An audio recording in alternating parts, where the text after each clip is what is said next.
L'évaluation systématique de la croissance d'un enfant fournit des informations essentielles sur son développement, son état nutritionnel et les résultats de conseils d'alimentation ou d'intervention nutritionnelle.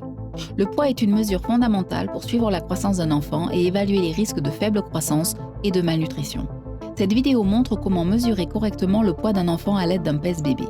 Pour mesurer le poids, vous avez besoin d'un pèse-bébé électronique, d'une serviette ou de papier jetable si possible, de l'aide d'un collègue ou d'un parent, d'un stylo et de courbes de croissance qui considèrent le poids. Les personnes qui mesurent l'enfant doivent d'abord se laver les mains. Placez la balance sur une surface plane et dure. La balance doit être désinfectée avant et après la mesure de l'enfant. Pour garder la balance propre et installer le bébé plus confortablement, placez dessus une serviette ou du papier jetable avant de l'allumer. Allumez la balance. Assurez-vous que la balance soit réglée sur kilogramme. Assurez-vous que la balance indique 0 avant de l'utiliser. Les bébés doivent être pesés nus pour garantir l'exactitude des données. Ils doivent être enveloppés dans une couverture pour les garder au chaud jusqu'à la pesée.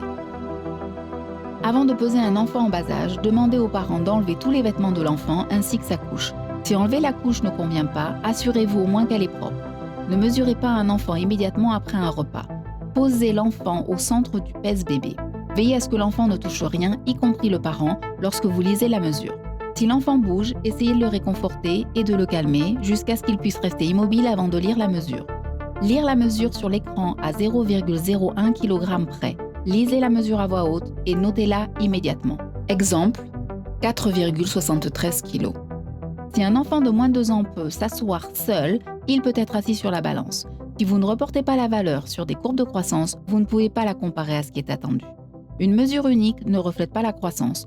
Pour comprendre comment un enfant grandit, il est indispensable de mesurer régulièrement le poids de l'enfant et les mesures doivent être systématiquement reportées sur une courbe de croissance.